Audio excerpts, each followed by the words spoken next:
Okay. So next we can start about the third lesson theories of employment and income. Okay va? So எந்த type of economic system follow பண்ற country both என்னது capitalism, socialism, mixed economy எந்த type of country இருந்தாலும் அந்த countryல பார்த்தீங்கன்னா one of the most நிறைய they can faces many economic problems. Okay va? So எல்லா economic problemத்திலையும் ஒரு one of the most important problem இருக்கிறது என்ன அப்படின்னு பார்த்தீங்கன்னா that is employment and income. Okay va?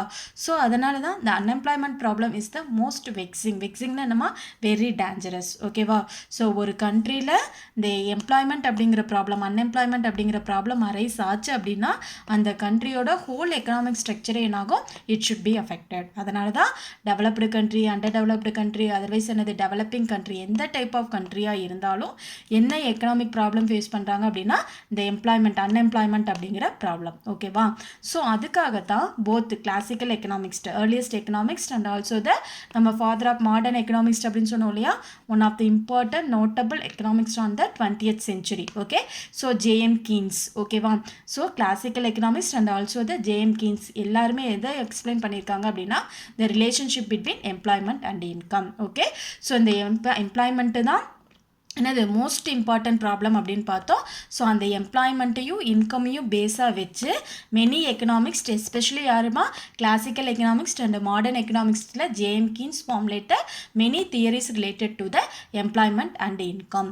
So இந்த லெசன் ஃபுல்லாக நம்ம என்ன பார்க்க போகிறோம் அப்படின்னா theories of employment and income. Classical economist theories என்ன அதில் என்னென்ன ட்ராபேக்ஸ் இருந்தது அதை ரிமூவ் பண்ணுறதுக்காக கீன்ஸ் என்னென்ன சஜஷன் எடுத்து modern theories of employment income create பண்ணியிருக்காங்க அப்படிங்கிறத தான் இந்த லெசனில் ஃபுல்லாக பார்க்க போகிறோம். Very very very interesting lesson.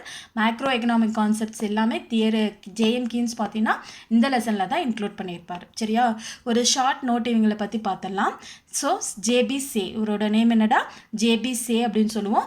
இவர் one of the French economist. இவர் என்ன எக்கனாமிக்ஸ்டா French எக்கனாமிக்ஸ்ட்டு.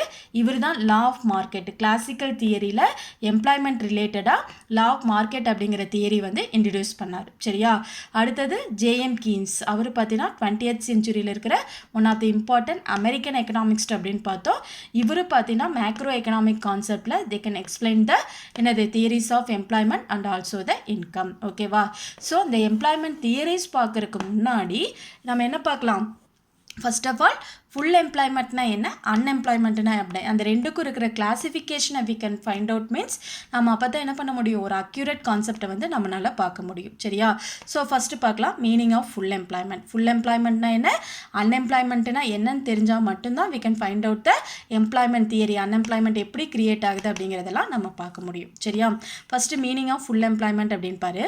It refers to a situation in which every able bodied person who is to willing to work at the prevailing wage rate is employed. Okay, so full employment அப்படின்னா என்னடா ஒரு கண்ட்ரியில் every able bodied person நல்ல உடல் நலத்தோடு இருப்பாங்க இல்லையா so அந்த able bodied person they are ready to willing to work அவங்க ஒரு பர்டிகுலர் குறிப்பிட்ட ப்ரைவேலிங் வேஜ் ரேட்டில் they are ready to willing to work. ஓகேவா? ஸோ அந்த மாதிரி இருக்கிற பீப்புளுக்கு என்ன கிடைக்கணும் எம்ப்ளாய்மெண்ட் கிடைச்சிது அப்படின்னா that is we refers to the full employment. அதை நம்ம என்னன்னு சொல்லுவோம்டா full employment. Every able bodied person நல்ல உடல்நலத்தோடு இருக்கிற ஒரு பர்சன் அவருக்கு என்ன இருக்கணும் they are ready to willing to work பண்ணுறதுக்கு ரெடியாக இருக்கணும் அட் ப்ரைவைலிங் வேஜ் ரேட்டில். ஓகேவா? இருந்து அந்த பர்சனுக்கு எம்ப்ளாய்மெண்ட் ஆப்பர்ச்சுனிட்டிஸ் கிடைச்சிது அப்படின்னா those situation we described as the full employment. Okay, so இதுக்கு வேரியஸ் எக்கனாமிக்ஸ் வந்து டிஃப்ரெண்ட் டெஃபினேஷன் கொடுத்துருக்காங்க.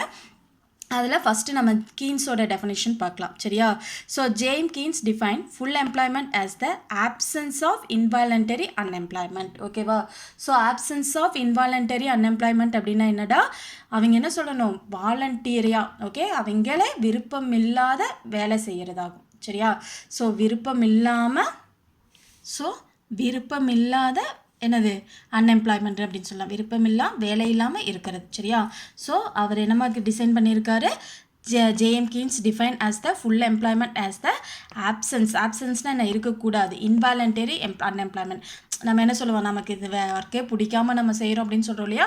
ஸோ அந்த மாதிரியெல்லாம் இல்லாமல் எவ்ரி ஏபிள் பாடிட் பர்சன் வாலண்டியராக அவங்களே வேலை செஞ்சாங்க அப்படின்னா that situation we described as the full employment. அதுக்கு என்னடா சொல்லுவோம், ஃபுல் எம்ப்ளாய்மெண்ட். இன்னொன்று நோட் பண்ணி வச்சுக்கோங்க, வாலண்டரி அன்எம்ப்ளாய்மெண்ட் அப்படிங்கிறது அவங்களுக்கு எல்லா வசதியுமே இருக்கும், but they are not ready to work. ஓகேவா.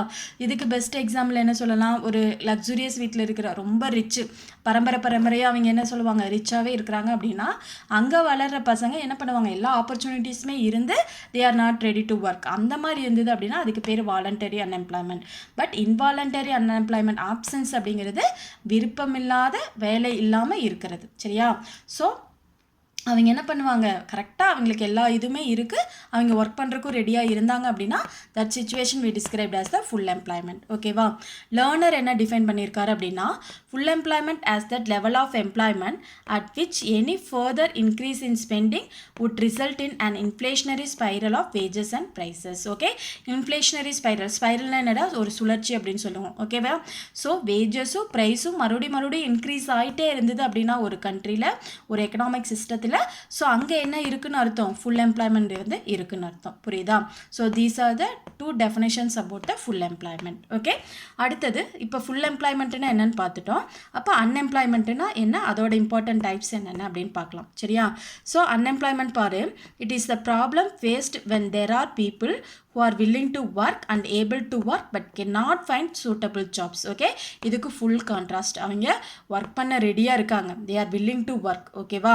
At the same time able to work, அந்த ஒர்க் பண்ணுற அளவுக்கு அவங்கக்கிட்ட என்னவோ இருக்குது, எபிலிட்டி இருக்குது, ஆனால் அதுக்கு தகுந்த சூட்டபிள் ஜாப்ஸ் கிடைக்கல அப்படின்னா those situation we described as the unemployment. இதுக்கு என்னடா பேர், அன்எம்ப்ளாய்மெண்ட். ஓகே. இப்போ இதோட டைப்ஸ் பார்க்கலாமா.